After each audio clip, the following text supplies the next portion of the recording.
एक ऐसी दुनिया जहां एक महिला को न केवल उसकी जाति के कारण हाशिए पर धकेला जाता है बल्कि परंपरा के नाम पर उसका शरीर भी समाज की भेंट चढ़ जाता है। क्या आप जानते हैं कि कर्नाटक में दलित देवदासियां आज भी दोहरे शासन की चक्की में पिस रही हैं। तो आज हम बात करेंगे देवदासी कानून के बारे में और ये देवदासियां आखिर होती क्या हैं।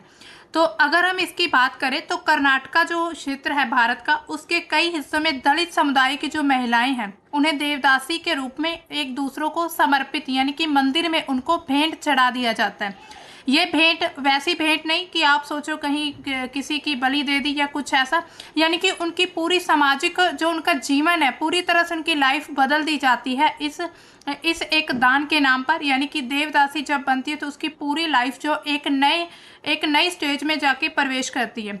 सामाजिक पायदान पर ये जो सबसे निचला सत्र है जो दलित समुदायों का, इस पर ये सबसे ज़्यादा देखा जाता है। और ये जो प्रथा है आज भी ये कर्नाटक में प्रचलित है। कर्नाटक के ये जो नॉर्थ जो डिस्ट्रिक्ट है उसमें सबसे ज़्यादा इस प्रथा को माना जाता है। ये प्रथा धार्मिक परंपरा का एक मुखौटा पहनती है और वास्तव में जाति और यौन शोषण का एक क्रूर मिश्रण है। यानी कि जाति के नाम पर और यौन शोषण के नाम पर इस देवदासी प्रथा को अंजाम दिया जाता है। अब देखिए इससे क्या होगा, मतलब आज को इस वीडियो में हम देखेंगे कि दलित देवदासियों की जो दर्दनाक सच्चाई है काफ़ी ज़्यादा मतलब इतनी ज़्यादा रूह कंबाऊ है उनकी जो सच्चाई है। अब देखिए ये जो देवदासी जो प्रथा है ये प्रतिबंधित होने के बावजूद, यानी कि इसको बंद भी कर दिया गया था, लेकिन फिर भी कर्नाटक में देवदासी प्रथा आज भी हजारों दलित महिलाओं को अपनी गिरफ्त में रखती है। एक नया सर्वे किया गया और राज्य कानून जातिगत उत्पीड़न और यौन कार्य के जो कलंक है ये दोनों को लक्षित करता है। मतलब ये जो हम आर्टिकल में आज हम बात करेंगे, ये जो हम पूरी इसमें ये कानून देवदासियों की स्थिति के बारे में जानेंगे। जो एक सर्वे के दौरान आज भी वैसी सिचुएशन पाई गई जैसे आज़ादी से पहले थी। मतलब हमारा संविधान बनने के बाद भी आज हजारों महिलाएं वहां पर देवदासियां बनकर अपनी लाइफ को इतने उत्पीड़न के साथ जीती हैं। यानी कि उनके पास खुद का जो शरीर है उसको बेचने की बजाय उनके पास और कोई भी रास्ता नहीं बचता है। देवदासी प्रथा आखिर क्या होती है? ये प्रथा जो कभी मंदिरों में नृत्य या फिर कला की सेवा से जुड़ी हुई थी, अब ये यौन शोषण का एक पायदान बन चुकी है। यानी कि देवदासियां उन्हें माना जाता था कि मंदिरों में जो नृत्य करती थी या फिर कला करती थी उनको देवदासी का नाम दिया जाता है, लेकिन आज इसको यौन शोषण के साथ इसकी एक नई डेफिनेशन सामने आती है। जो दलित समुदाय की जो युवा लड़कियां होती है उनको देवता की सेवा के नाम पर मंदिरों में उनको समर्पित किया जाता था कि आप ये लड़कियां जो है देवता की सेवा करेंगी। ये जो प्रथा धार्मिक सेवा से धीरे धीरे यौन शोषण में बदलनी शुरू हो गई, लेकिन हकीकत में आज भी ये यौन शोषण के नाम पर ये जो मतलब कि देवदासी के नाम पर यौन शोषण लड़कियों का होता है। ये प्रथा मुख्य रूप से कर्नाटका या फिर आंध्र प्रदेश या फिर महाराष्ट्र के कुछ ही हिस्सों में ये आज भी प्रचलित है, जहां पर दलित महिलाएं इसका सबसे बड़ा शिकार हो रही हैं। यानी कि इसमें जितने भी सर्वे किए गए, जितनी भी इसमें रिपोर्ट्स आई हैं, उसमें सभी में दलित महिलाएं ही सबसे ज़्यादा हैं। ये उन्हें जातिगत भेदभाव और यौन शोषण दोनों का शिकार बनाती है ये जो प्रथा है। यानी कि जाति के आधार पर उन्हें देवदासी यानी कि देवता की दासी के नाम पर उनको बेच दिया जाता है या फिर उनके शरीर को आगे एक व्यापार का माध्यम बना दिया जाता है। कर्नाटक जैसे राज्यों में ये आज भी हजारों महिलाएं इस तरह का ये काम करती हैं। अब देखिए देवदासी प्रथा के इतिहास को अगर हम देखें कि इसका इतिहास कैसा है। प्राचीन काल में क्या होता था कि जो देवताओं या फिर मंदिरों की सेवा के लिए लड़कियों को समर्पित किया जाता था। किसी भी घर में या फैमिली में कोई लड़की होती थी, जो जवान लड़कियां होती हैं उनको देवदासी यानी कि देवता या फिर मंदिरों को सर्विंग यानी कि सेवा वहां पर कामकाज करने के लिए उनको समर्पित यानी कि भेंट कर देते थे। फिर आता है मध्यकालीन समय, यहाँ पर देवदासियां मंदिरों में इसके साथ नृत्य करने लगी, संगीत आया, फिर संगीत होने लगा, धार्मिक अनुष्ठानों में भी भाग लेती थी। इन्हें फिर समाज में सम्मानजनक स्थान मिलता था, यानी कि इनको सम्मान की नज़र से देखा जाता था, नृत्य, संगीत और धार्मिक अनुष्ठान जिसमें यज्ञ वगैरह। फिर एक आता औपनिवेशिक काल, यानी कि जब भारत ब्रिटिश शासन का गुलाम रहता है, यानी कि ब्रिटिश शासन के आधिपत्य में काम करता है, तो मंदिरों की क्या होती है कि आय होती है वो घटने लगी। देवदासियों का जीवन जो है धीरे धीरे शोषण वेश्यावृत्ति में बदलता गया, क्योंकि जो ब्रिटिश साम्राज्य के यानी कि जो भी ब्रिटिश शासक थे वो हमारे भारत की परंपराओं को नहीं मानते थे, तो उनके द्वारा लड़कियों का मंदिरों में शोषण किया जाने लगा और धीरे धीरे ये जो प्रथा है ये यौन शोषण में बदल गई। इसके बाद आधुनिक समय की बात करें तो 20वीं शताब्दी में अब इसको एक सामाजिक बुराई माना जाता है। हालांकि इसको खत्म करने के लिए कानून भी पारित किए गए थे। कर्नाटक और आंध्र प्रदेश जैसे जो राज्य वहां पर 1980 के दशक में इस प्रथा को कानूनी रूप से तो प्रतिबंधित कर दिया गया था, लेकिन ये सिर्फ कानूनी रूप से किया गया था। आज भी अगर आप वहां पर देखेंगे, वहां की अगर रिपोर्ट सर्वे चेक करेंगे तो आज भी ये जो प्रथा है वहां पर ऐसे ही चल रही है। अब देखिए इससे क्या होता है, जाति और लैंगिक शोषण कैसे हो रहा है। ज्यादातर जो दलित महिलाएं हैं सिर्फ उन्हीं को ही देवदासी बनाया जाता है, यानी कि जाति के नाम पर ही उनके साथ ही सारा उत्पीड़न, हर प्रकार के जो भी लड़कियों के साथ जितना भी बुरा व्यवहार उनका तिरस्कार किया जाता है, ये जाति के नाम पर होता है। समाज में सबसे निचले पायदान पर इनको धकेल दिया जाता है, यानी कि ऐसा माना जाता है कि ये सबसे निचला पायदान है। और फिर क्या होता है कि जैसे वेश्यावृत्ति होती है, बिल्कुल इनकी सिचुएशन वैसी ही बन जाती है। तो इसी तरह धीरे धीरे इनकी जो स्थिति थी, पहले जैसे इतिहास में इनको थोड़ा सम्मान भी मिलता था, लेकिन अब ऐसे समय में आकर जब ब्रिटिश शासन आता है भारत में, उसके बाद आधुनिक समाज में इनकी स्थिति और ज़्यादा खराब हो रही है। अब देखिए इसके साथ ही शिक्षा, रोजगार और सम्मान के अवसर से इनको वंचित कर दिया जाता है। अब देखिए जब एक लड़की को 15-16 साल की जब एज होती है लड़की की पढ़ाई करने की, तब उसको मंदिर में देवदासी बनाकर भेज दिया जाता है। फिर उसको वहीं पर सारी जिंदगी देवदासी बन के रहना होता है, अपनी पूरी लाइफ वहीं पर व्यतीत करनी होती है। तो इसी प्रकार की बहुत सी महिलाओं की कहानी हमें सुनने को मिलती है। अब अगर हम वर्तमान स्थिति पर देखें तो 1982 से तो देवदासी प्रथा पर प्रतिबंध तो लगाया गया, लेकिन फिर भी उनकी सिचुएशन बिल्कुल वैसी ही है जैसी पहले थी। फिर भी हजारों महिलाएं जो है इस प्रथा से बंधी हुई हैं, यानी कि अब वो खुद को ही यहाँ इस प्रथा से बंधी हुई मानती हैं। मतलब कि वो भी इस चीज़ से बाहर नहीं निकलना चाहती, क्योंकि उन्हें पता है कि समाज हमें इतना सम्मान, इतनी इज्जत नहीं दे पाएगा। इसी वजह से वो अपनी एक अलग दुनिया में रहती हैं। लेकिन वो अपने बच्चे को, यानी कि उनके जो पिता होते हैं, यानी कि उनके जैसे उनके साथ जो भी मतलब जो उनके साथ शारीरिक संबंध बनाए जाते हैं व्यक्तियों के द्वारा, तो उनके जो मतलब कि बच्चे होते हैं उनको भी नहीं पता होता कि उनके फादर कौन है। लेकिन वो ये चाहती हैं कि हम अपने बच्चों को अच्छी शिक्षा दें, अच्छी एजुकेशन, उन्हें एक अच्छी लाइफ दें। यहाँ पर हमें ऐसे भी उदाहरण मिलते हैं जहाँ पर इन देवदासियों के बच्चे काफ़ी, जहाँ पर एक एग्जाम्पल है उस देवदासी का जो लड़का है वो अभी उसने MA की हुई है, उसके बाद अब वो PhD करने के लिए मतलब किसी बड़े शहर में गया हुआ है। इसी तरह से ये जो है महिलाएं, ये काफ़ी सालों से, हम कह सकते हैं काफ़ी लंबे टाइम से यहाँ पर इस समाज में धकेली हुई हैं। अब ये खुद को बाहर ना निकालकर अपने बच्चों को उनका फ्यूचर सिक्योर करना चाहती हैं।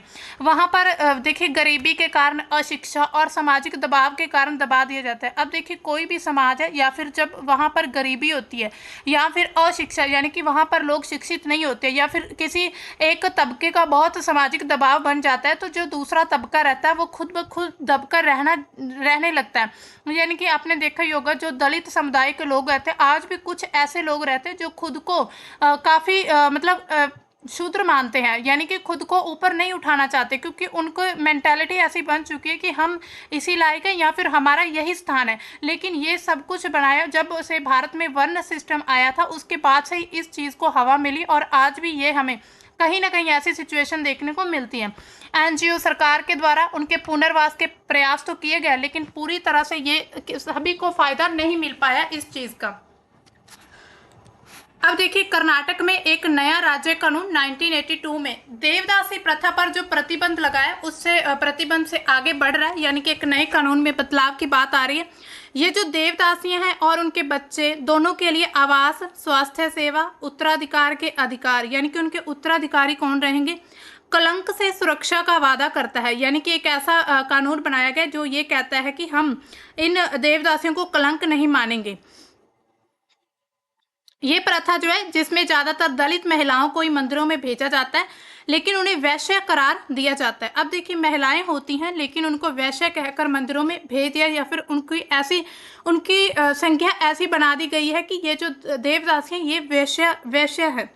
राज्य भर में हजारों लोगों के जीवन को ये प्रथा प्रभावित कर रही है, क्योंकि जहाँ पर इतनी जो आबादी है भारत की, उसको मतलब कि एजुकेट करके उसको मतलब कि एम्प्लॉयमेंट यानी कि रोजगार देना चाहिए, उसी पर ऐसे कानूनों की वजह से जो भारत है आज कहीं ना कहीं इन स्थितियों में ही उलझा हुआ है। राज्य मानव अधिकार आयोग यानी कि जो मानव अधिकार का आयोग है, उन्होंने सिद्धारमैया के नेतृत्व वाली कांग्रेस सरकार से देवदासियों का सर्वेक्षण पूरा करने 23 अक्टूबर तक अपनी सिफारिशें पेश करने को कहा। यानी कि इस कानून को आगे बढ़ाने के लिए, उन्हें अच्छी स्वास्थ्य सहूलतें देने के लिए या फिर उन्हें शिक्षा के अवसर प्रदान करने के लिए, रहने के लिए उन्हें जगह प्रदान करने के लिए सर्वे करने की बात हो रही है कि आप पूरी रिपोर्ट 23 अक्टूबर तक जमा करेंगे। 2007-8 में जो पिछले सर्वेक्षण हुए थे उसमें कर्नाटक भर में 46,000 महिलाओं की गणना की गई थी कि 46,000 महिलाएं ऐसी हैं जो देवदासियां बनकर अपनी लाइफ स्पेंड करती हैं। अब देखिए, नए कानून के जो लाभ होंगे इस बात पर डिपेंड करता है कि ये जो सर्वे कैसे किया जाता है। अगर पहले की तरह इसमें केवल 1982 के प्रतिबंध से पहले जितनी भी महिलाएं समर्पित है, अगर उनको शामिल किया जाता है तो केंचमा जैसी युवा देवदासियां और उनकी बेटी फिर से इससे बाहर हो जाएंगी।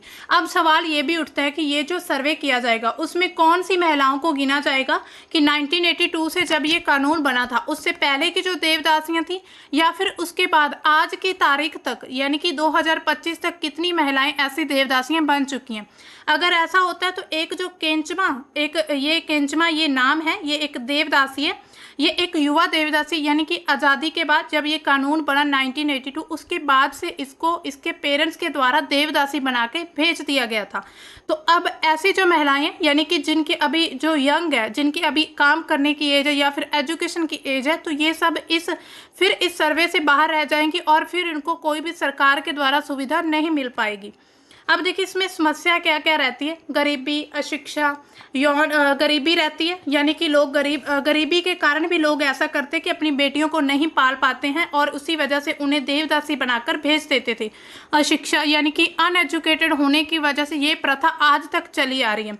यौन स्वास्थ्य के संबंधी समस्याएं हो जाती हैं और HIV का खतरा बना रहता है।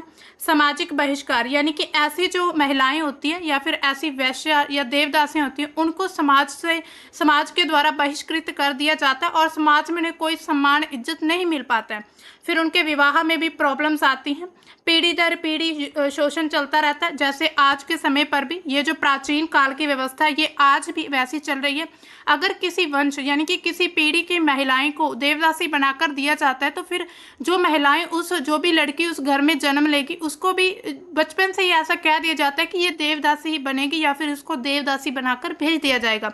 तो कुछ ऐसी भी बातें सामने आई है कि ये जो देवदासी हैं इसमें मतलब ये जो बनी हुई हैं यानी कि जिनकी एज तो मोस्टली जो अभी एक्सपायर होने के करीब है, यानी कि जिनकी एज काफ़ी हो चुकी है, वो खुद को वहीं पर ही सेफ और सही महसूस करती है। उनके द्वारा काफ़ी मतलब उनके द्वारा जब ये सर्वे किया गया था ये भी कहा गया कि वो अभी अपनी लाइफ में जैसी भी स्पेंड कर रही है उनके लिए ठीक है लाइफ।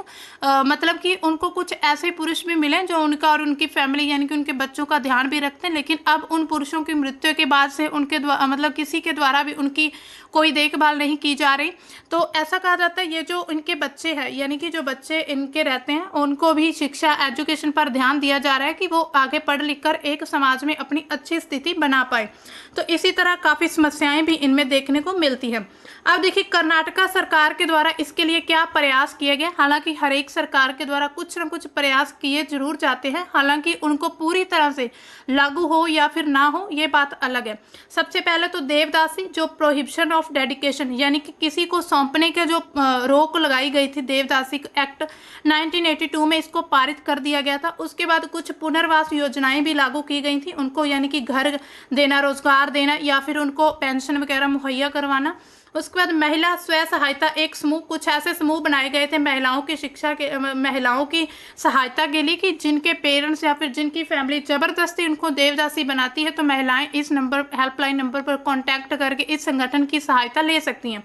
इसके अलावा शिक्षा और स्वास्थ्य योजनाएं। लेकिन अब देखिए, ऐसा जो एक लड़की मतलब काफ़ी सालों से ऐसे समाज में रह रही, वो एकदम से किसी स्कूल कॉलेज में या फिर शिक्षा के लिए जाती हैं किसी भी सहूलत के लिए, तो उनको ये कहकर ही नकार दिया जाता है कि ये वैश्य हैं, यानी कि ये वैश्य की लड़कियां या फिर इनका समाज ऐसा है। तो उनको कोई इतना उनका तिरस्कार होता है कि वो खुद को अपने ही समाज में रहना पसंद करती हैं।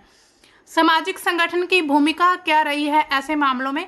एनजीओज के द्वारा जागरूकता तो फैलाई गई है, लेकिन पूरी तरह से जागरूकता नहीं बन पाई। अगर ऐसा होता तो आज जो हम महिलाएं देखते हैं, करीब 60,000 से ज़्यादा महिलाएं हैं। ये सिर्फ सर्वे 2008-9 की बात हो रही है। उसके बाद का अगर हम आज तक का सर्वे करेंगे तो करीब लाखों महिलाएं या लड़कियां इस पायदान पर पाई जाएंगी, यानी कि उनको ऐसी सिचुएशन में मिलेंगी जो देवदासियां बन चुकी हैं। इसके अलावा कानूनी सहायता भी ये प्रदान करते हैं सामाजिक संगठन।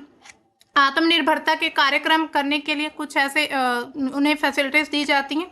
समाज में सम्मान दिलाने का प्रयास किया जाता है। अगर इनको समाज मिल पाता तो मतलब समाज में सम्मान मिल पाता तो आज ये खुद को समाज में एक्सेप्ट कर पाती। इसके अलावा इनके सामने चुनौतियां क्या क्या रहती हैं? परंपरा और अंधविश्वास बना रहता है, यानी कि ये परंपरा मानी जाती है कि देवदासियों की एक परंपरा है जिसको आगे पीढ़ी दर पीढ़ी चलाना जरूरी है। इसके अलावा अंधविश्वास लोगों का बना हुआ है। इसके अलावा जातिगत भेदभाव है, यानी कि जाति के आधार पर यहाँ पर दलित महिलाओं की संख्या सबसे ज़्यादा है, तो इससे पता चलता है कि यहाँ पर जाति भेदभाव ज़्यादा हो रहा है।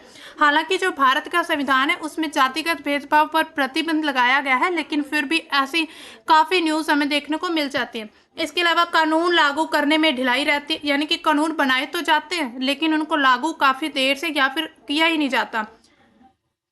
मानसिक स्वास्थ्य और आघात, यानी कि मानसिक जो स्वास्थ्य है, यानी कि उनकी जो मेंटल सिचुएशन है और उनको मतलब काफ़ी प्रॉब्लम्स रहती हैं। इसके अलावा जो कर्नाटक देवदासी अधिनियम 2025 है उसमें क्या होगा? 1982 का जो कानून है उसको बदल दिया गया। जो पुराना देवदासी एक्ट है उसको हटाकर एक नया कानून बनाने की बात चल रही है। इसमें प्रावधान क्या रहेंगे कि देवदासी प्रथा पर पूरी तरह से प्रतिबंध लगा दिया जाएगा। देवदासी से जो भी बच्चे जन्मे होंगे उनको कानूनी उत्तराधिकार अधिकार मिलेगा, यानी कि अब बच्चों को लिए ये चीज़ अनिवार्य नहीं रहेगी कि स्कूल में उनको जाकर अपने पेरेंट्स का, यानी कि अपनी मदर का नाम तो पता होता ही है लेकिन फादर का नाम बताना होगा, या फिर कुछ ऐसी एजुकेशन रहती है जिसमें फादर का नाम अनिवार्य होता है। तो इसी वजह से मतलब ये जो बच्चे इनसे जन्म लेंगे उनको कानूनी उत्तराधिकार अधिनियम अधिकार के तहत उनको उत्तराधिकारी बनाया जाएगा। पिता की पहचान और जिम्मेदारी को सुनिश्चित किया जाएगा। आवास, शिक्षा, स्वास्थ्य, पेंशन, रोजगार जैसी जितनी भी राहत और पुनर्वास की योजनाएं हैं उनको लागू किया जाएगा। अब देखिए, देवदासी जो प्रथा है ये एक सामाजिक बुराई है, नो डाउट ये एक मतलब बहुत बड़ी बुराई है। जाति लैंगिक शोषण का एक प्रतीक है। जाति के साथ जाति के नाम पर लैंगिक शोषण हो रहा है। दलित महिलाएं दोहरे कलंक से सबसे ज़्यादा पीड़ित है, यानी कि जो दलित महिलाएं हैं उनको एक तो जाति का शोषण हो रहा है, दूसरा उनके साथ देह का शोषण भी उनका हो रहा है। 1982 से लेकर 2025 तक कानूनों ने इस प्रथा को ख़त्म करने की कोशिश की है। नया कर्नाटक देवदासी अधिनियम 2025 जो वो सिर्फ एक रोकथाम नहीं रहेगा बल्कि पुनर्वास अधिकारियों की भी गारंटी देता है। असली बदलाव तब हो पाएगा जब समाज मानसिकता बदलेगी और दलित महिलाओं को और सम्मान और अवसर मिलेंगे। तो दलित देवदासियों की कहानी केवल शोषण की कहानी नहीं है, बल्कि ये हम एक समाज के रूप में हमारी विफलता की कहानी मान सकते हैं। ये समय है कि हम इस दोहरे कलंक को, यानी कि जाति और यौन शोषण के खिलाफ एकजुट होना चाहिए। शिक्षा, कानूनी सख्ती और जो सामाजिक जागरूकता है, इनके जरिए हम महिलाओं को सम्मान और उनकी आज़ादी दे सकते हैं जिसकी वे हकदार हैं। क्या आप इस बदलाव का हिस्सा बनना चाहेंगे? अपने आसपास की ऐसी प्रथाओं के खिलाफ आवाज़ उठाइए और जागरूकता फैलाइए, और उन संगठनों का समर्थन करिए जो इन महिलाओं के लिए लड़ रहे हैं, क्योंकि हर महिला का जीवन मायने रखता है। दोस्तों, मिलते हैं हम अपने नए करंट के टॉपिक के साथ। तब तक के लिए बाय। Thanks for watching.